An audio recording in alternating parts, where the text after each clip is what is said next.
Soeharto orang hebat. Tapi kapan dia jatuh? Ketika Ibu Tin wafat. Habibie, siapa yang tidak kenal? Orang hebat. Tapi kapan dia jatuh? Ketika Ibu Ainun wafat.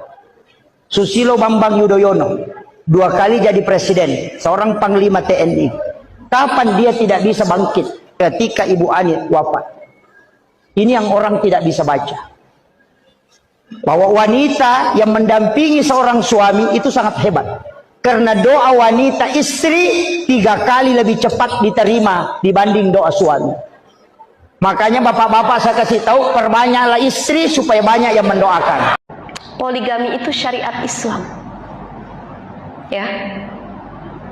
Jangan marah dong, Bu. Ini udah serius mukanya semua. Poligami itu syariat Islam, Al-Qur'an yang ngomong langsung. Ya. Wa in khiftum alla ta'dilu fawahidatan, walaupun di ujungnya dikatakan satu itu lebih baik, lebih adil, tapi Al-Qur'an mengatakan kalau kamu suka 1, 2, 3, 4 nggak apa-apa, itu batasannya. Ya, dulu sebelum Islam datang itu laki-laki di zaman jahiliyah itu menikahkan perempuan lebih dari 4 orang. 10, 20, 30, zaman Raja Yunani, Raja Cina dan lain sebagainya, itu istrinya ratusan.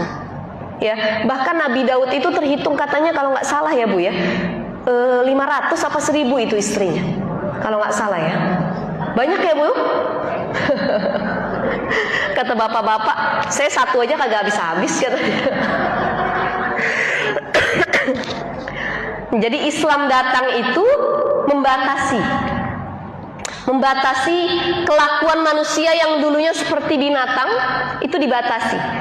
Ya, Islam tidak melarang punya istri lebih dari 1, tapi juga membatasi.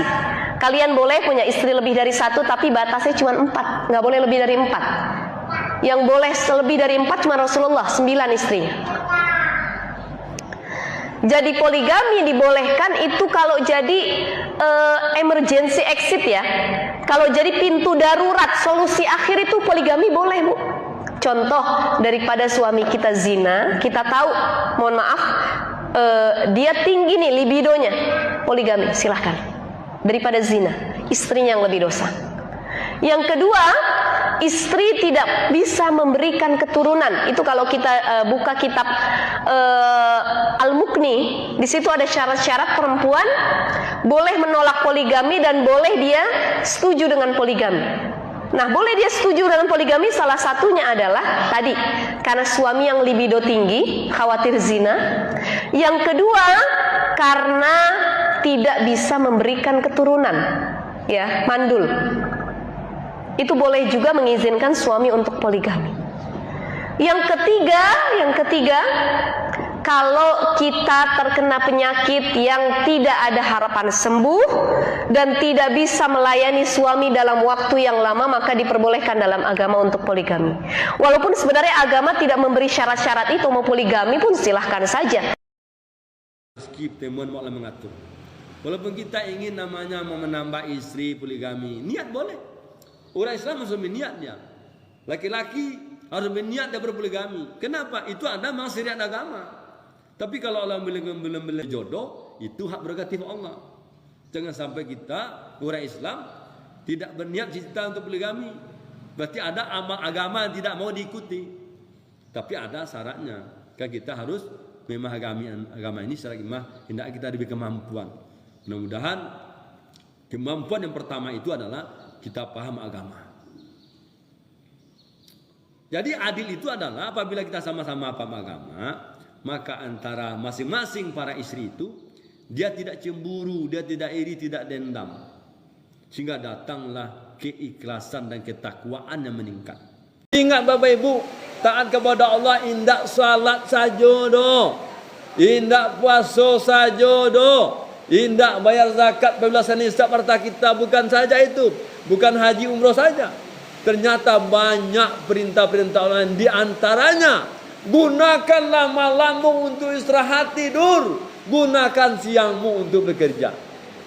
Kami mengajak diri kami, anak-anak kami, istri-istri kami. Istri-istri kami Bu, berarti istri nak cik no. Mulia banyak istri lelaki ko. Jangan berang le Bu, saya lelaki wa bini poligami boleh Bu. Kalau nyo mampu berlaku adil, kau tidak cukup cek saja. Ada tempat lain pak menangah poligami, ada mau dia apa ayat Allah kecenya. Nan itu tidak menerima dan pilihnya. Akhir takut suaminya, terancam. Ada sebuah peristiwa kejadian, hikayat menyampaikan, wahai sebulan, yang malaikat, apal amah ibadahmu, disampailah amal ibadahmu. Mau salat 5 waktu berjemaah di masjid. Puasa Ramadan, berzakat senisab mau bayan, haji umrah berangkat namo. Bahkan namo bantu fakir miskin, orang tua mo, orang yang tak mampu dua apa mau bantu. Orang yang berangkat haji tak ada biti ambo hajikan ambo umrohkan. Alai. Mantap tu. Bersedekah lah bu. Haji orang luar biasa. Masuk ke surga sebulan. Makasih malaikat. Bebe berlangkah sebulan tanya, "Wahai sebulan, sini dulu." Alai malaikat katanya. Sini dulu. Kamu berapa istrimu? Cuma 1. Kenapa 1? Ambo takut je bini, Pak. Karena takut je bini masuk neraka. Itu berarti bu. Kalau kayu suami awak bu, ndak bahas. Jangan duluan suami awak melirik-lirik orang wanita lain. Awak melirik dulu. Sana cocok menjadi madu ambo. Boleh tu bu, itu. Kenapa? Karena kejadian kisah nyata bu. Berapa banyak orang kayu takut je bini. Melapor ke bininya. Dek, udah mau rapat. Meeting ke luar kota ya.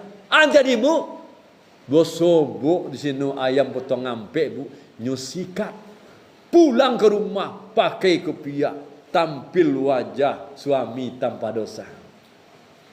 Bini tak tahu mah, keceknya tak kicua bini dan kecek Allah, sukan istrimu yang tertipu, dirimu lah yang tertipu. Maka nang kayu tadi batal masuk surga bu, kasihan. Maka itu jangan ada ayat Allah yang ditolak ya, zalikal kitabul la raib fihi hudal muttaqin. Maka itu kita berdoa Allah SWT, semoga hujan ini kita berdoa. Kita berdoa kepada Allah bagaimana kita bisa memiliki Al-Quran ini.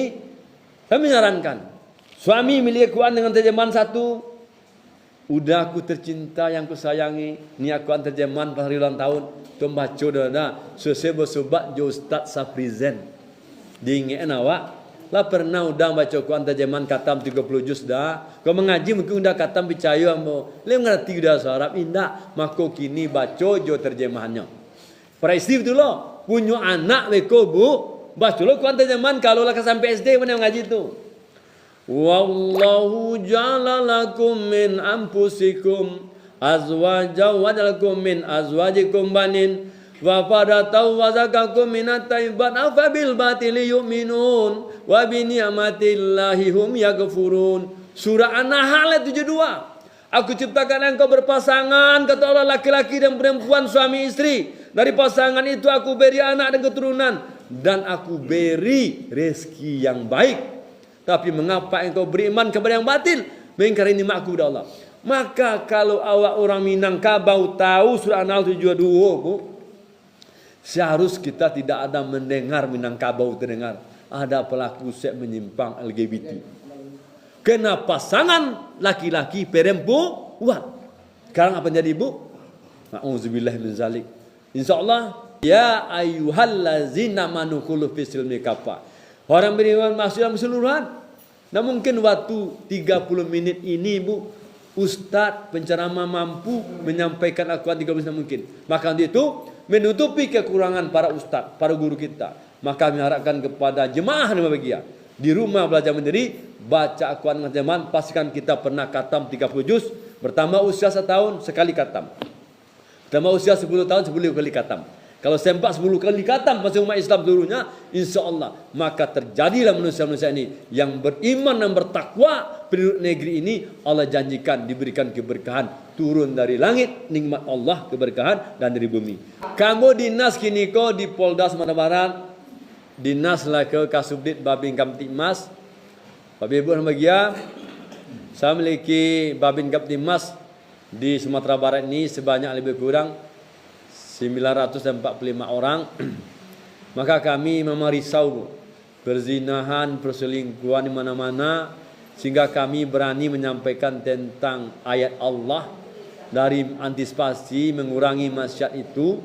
Mungkin ada fenomena Pak kehidupan kok disampaikan beberapa kabupaten, keceknya informasi Pak, memang banyak padusi pada laki-laki go ceknya.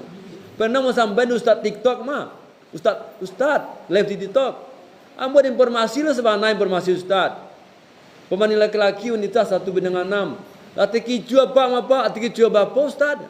Kini di Indonesia kayaknya 1/2 balik. Adi mau Ustaz tu berceramah mendapat masih tak tahu mana. Nak lama mengecek lah Ustaz lain Abdul Somad Bapak Ibu. Sebelum Dajjal datang hari kiamat tiba, perbanding wanita itu 1/50. Kok yom itu kejadian membagia cilek-calik lah keuangan awak bu ekonomi awak di rumah, sanelnya lagi awak gaji di rumah suami ditabungan banyak walabi lain berarti secara ekonomi suami yang mampu. Kalau sihat badannya hendak bawa melirik dulu no, calik lo wanita no, disarankan suami awak silakan dah dibantu, itu ibadah jo. Indak salah saya ibadah no, ternyata Anisa ayat 3 juga ibadah. Ada lagi pertanyaan? Salah lagi kita? Insyaallah.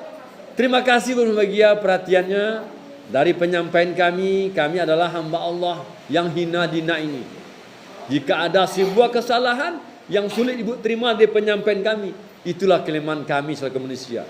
Tetapi seandainya ada itu sebuah kebenaran, yakinlah itu datang daripada Allah SWT. Kita berdoa kepada Allah, kami yang menyampaikan dan semua yang hadir yang mendengarkan, kita minta kepada berikan kita kepahaman sehingga mampu mengamalkan, insyaallah mampu menyampaikan lagi kepada saudara dan lain. Terima kasih atas perhatian. Mohon maaf Al-Quran, kami tutup dengan doa kepada majelis. Subhanallah wa bihamdi, subhanallah asyhadu an la ilaha illa anta astaghfiruka wa atubu ilaik. Wabillahi taufiq hidayah. Assalamualaikum warahmatullahi wabarakatuh. Kenapa laki-laki nggak punya masa idah? Ini nyindir atau bagaimana gitu ya? Toh dalam Al-Quran sudah sangat jelas laki-laki jangankan punya masa idah, poligami aja boleh. Apakah poligami harus nunggu masa idah dulu? Enggak. Jadi ketika dia punya istri pertama, kemudian nikah lagi kedua, ketiga, itu diperbolehkan tanpa ada jeda waktu. Bedanya ada prosesnya. Poligami nggak boleh diam-diam tiba-tiba punya istri lagi. Ya banyak kan kasusnya diam-diam tiba-tiba istrinya di mana-mana. Nah itu yang mengerikan akhirnya.